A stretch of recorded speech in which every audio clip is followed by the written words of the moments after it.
Hello there, Ben Bowers, the Spirit Specialist, and this is a bit of a preamble before the main event because what's going to come up is a conversation between me and Patrick from the Lochlea Distillery talking about the new Harvest Second Crop Edition. Unfortunately, a few minutes in, we both had the lapel mics each. First time I'd used them, and I think what had happened is on his, the battery ran out. Now you can still hear him, it's just kind of like a midway through, it just becomes a little bit more distant because it's essentially being picked up on the microphone that I've got on mine.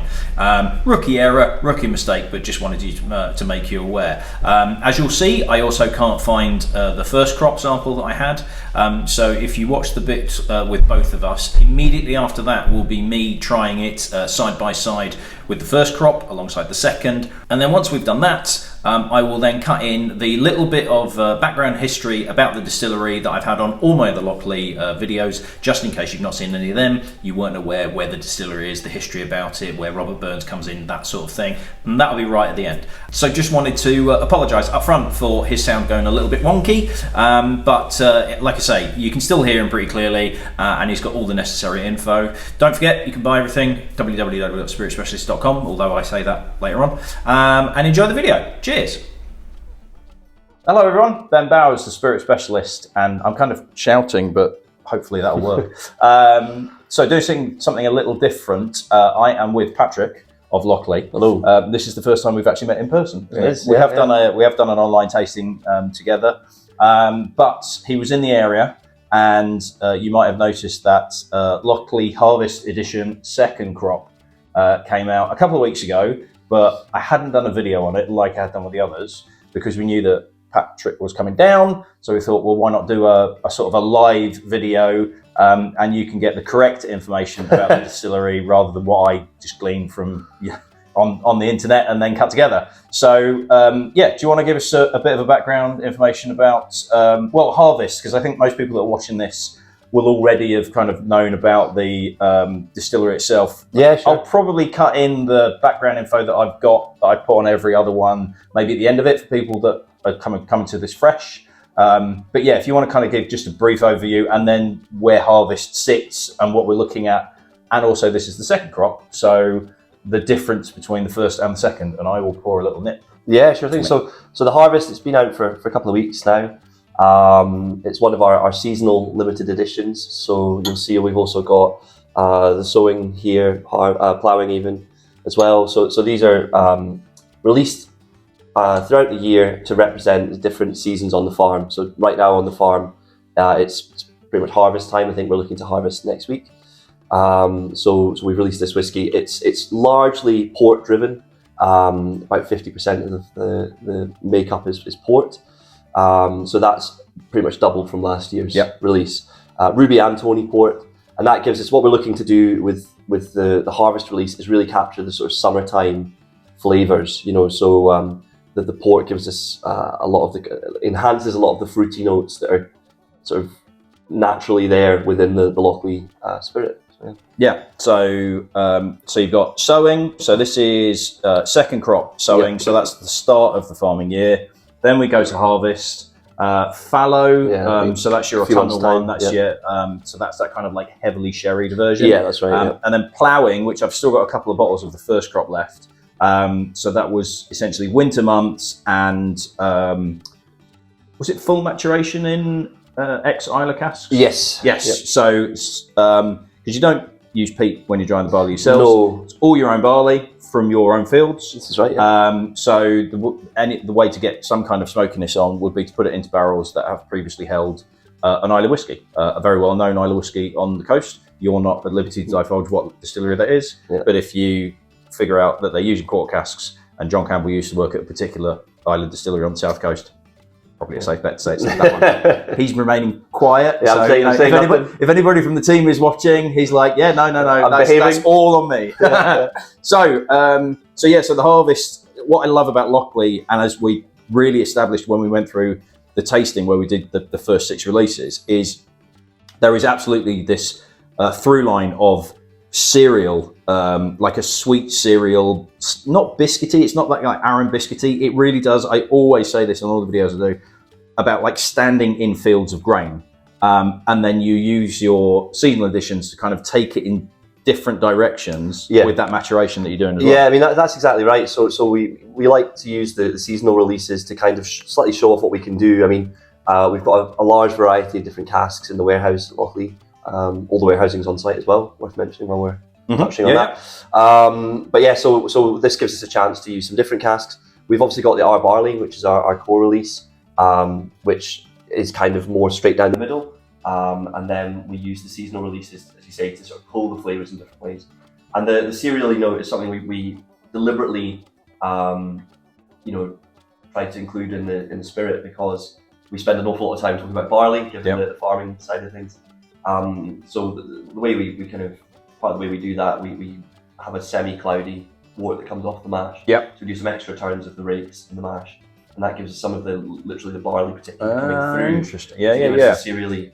Cool. Note. So clever. That's purposely done to sort of tie everything together. Yeah.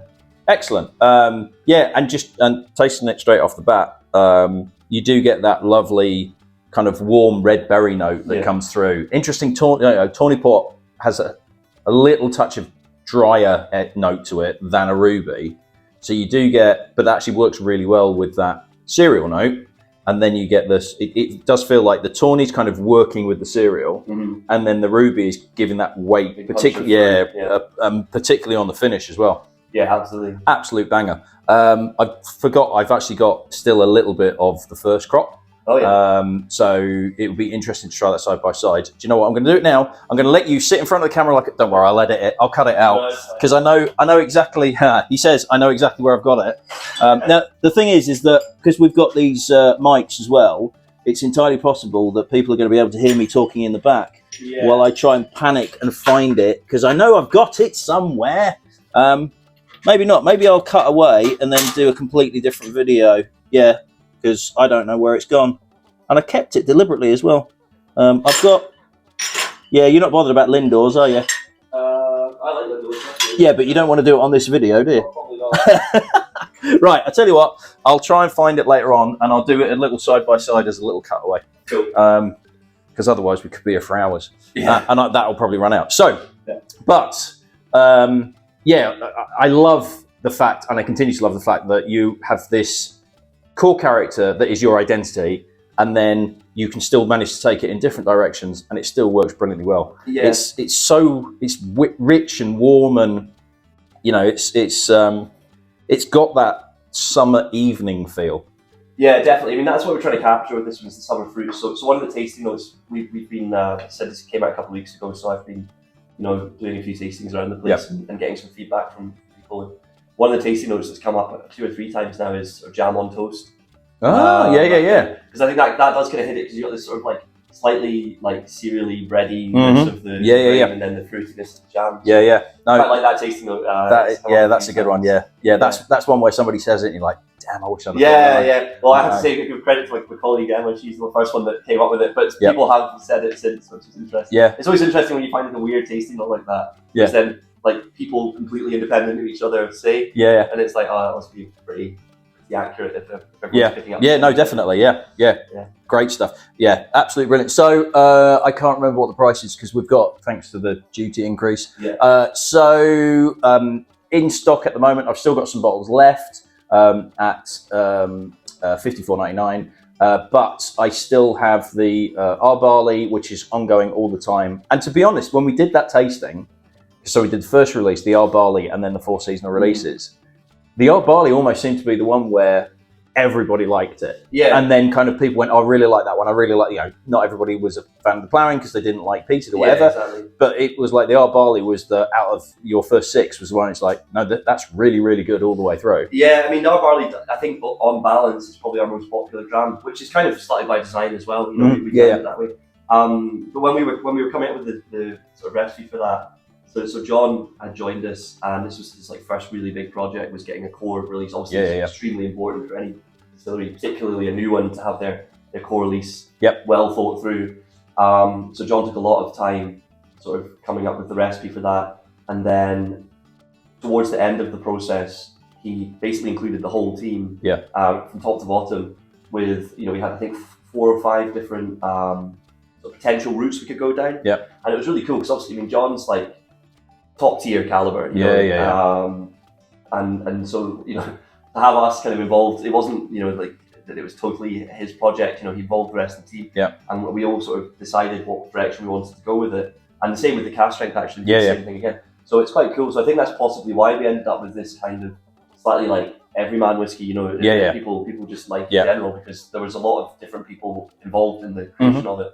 So yeah, it's pretty cool. Yeah.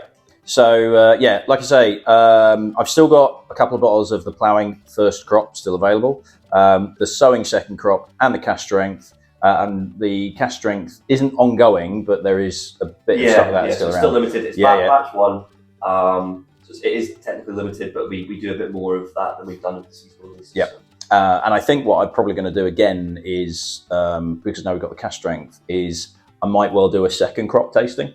Yeah. Some form or another, and do, say, our barley again to kind of keep that baseline through with the cask strength, and then the second crop of these ones. But cool, absolutely fantastic. You know, again, knock it out of the park. If you see my Lochlea videos, you know I'm a massive fan of them.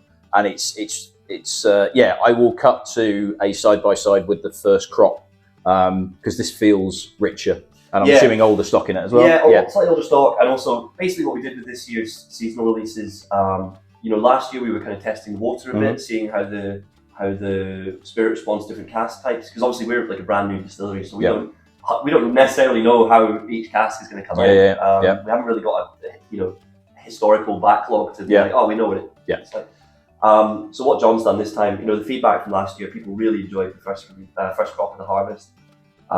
Really like the fruitiness. So what we've kind of done is taken that and been like, okay, let's just turn it up a bit more. Basically doubled the amount of port.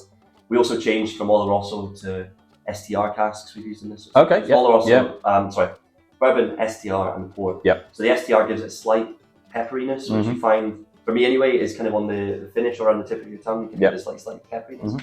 So it's a wee bit different, but it's basically just we've sort of taken the idea and let it run a little bit. A bit more off the leash, as it were. No, I don't blame you. Fantastic. Right, so that's us done, not just me done. Available through the website. If you can't get to the shop, www.spiritspecialist.com. I always feel like I say too many W's. www.spiritspecialist.com. Nationwide UK shipping. Have a look at what else is there. But everything you can see on this table is available at the time of recording. And I shall see you at the next video. Cheers. Thank you. Right, so as promised, I found the sample that I had of the first crop. I was literally nearly had my hand on it as I was mucking about in the back. But let's now do a side-by-side comparison with Harvest Edition first crop, which is this one. And let's make sure we get the glass next to the bottle so we don't get them confused, along with the second crop. Now, with the first crop, as Patrick mentioned, the first crop of the harvest was the port casks that were involved, but also bourbon and Oloroso sherry. Whereas the second crop is, not only do we have apparently double the amount of port casks involved, but we have bourbon and STR as opposed to sherry. So we should be finding a little bit more of a fruity influence coming from those STR casks as well. So STR, ex-red wine casks, shaved, toasted, and recharred. So first crop, let's not get these mixed up, and second crop. So the ABV is exactly the same. Oh, excuse me. So nose, first crop, feels a little bit tight already. Yeah, there's definitely slightly more astringency. Not in a harsh way, but it naturally feels younger on the nose straight away. There's a little bit more heat, even though the ABV is exactly the same. The second crop nose is softer, slightly fruitier. There's more kind of red fruit influence in there, where there's a slightly drier, spicy note coming through on the first crop. On the palate,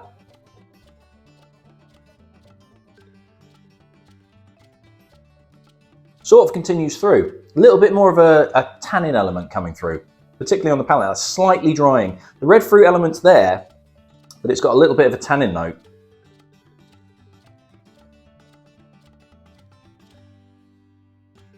Whereas the second crop feels rounder. It feels fuller. There's a slightly creamy note to it. The red berry element is much more pronounced, but it's kind of summer pudding red berries. On the first crop, it feels a little more tannic. You get a little bit more of that sort of the drier, nuttier note of the Tawny Port.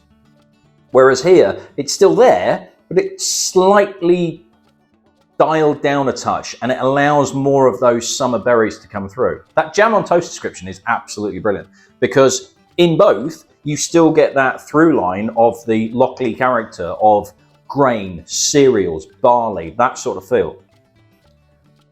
But the second crop feels more complex. It feels better balanced. Now, don't get me wrong, the first crop is still really, really good. But it's fascinating to see that development of age as well as complexity and texture and richness. And something that's quite often forgotten about in terms of drinking whiskey and any spirits is texture. That mouthfeel really does help with the flavour as a whole. That kind of experience of drinking it very much relies on the texture.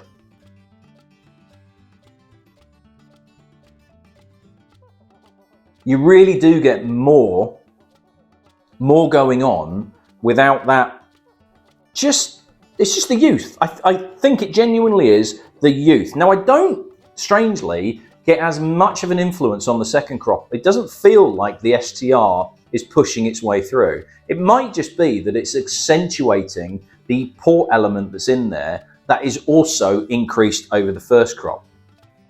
The first crop weirdly feels more tannic, and I think that's because of the youthfulness of it, the age. But it's not obvious to me that STR casks have been used, but it is obvious to me that there is more red berry influence on there. There is more of a fruity note. There is more of that kind of almost summer pudding. And it might be that just using those STR casks is building up the port influence, almost kind of like lifting it from the bottom and going, no, here's your port. Have that influence coming through. They're both brilliant. And I highly recommend them. So, as always, it's available through the website. I still have stock of this available. It's www.spiritspecialist.com. So if you do want a bottle, UK nationwide delivery, and I'll see you at the next one. Cheers! The Lochlea Distillery is a conversion of the farm buildings at Lochlea Farm, situated 8 miles south of Kilmarnock, and at which the world-famous Scottish writer and poet Robert Burns lived and worked from 1777 to 1784. Plans for a distillery by the current owner Neil McGeoch were approved in 2014, and whisky production commenced in August 2018. Malcolm Rennie, who'd previously been distillery manager at the likes of Bruichladdich, Ardbeg, Kilchoman and Annandale, initially worked with Neil as a consultant before coming on board full-time to oversee the birth of the whisky. However, he then left to join the rebirth of the Rosebank distillery in October 2021 and was replaced by John Campbell, who had previously been the distillery manager at Laphroaig for 16 years. The distillery is another new whisky venture who are producing a grain-to-glass spirit. They grow their own barley in fields literally over the road and have their own water source. The bottle itself features embossing referencing the tyre tracks that surround the farm as well.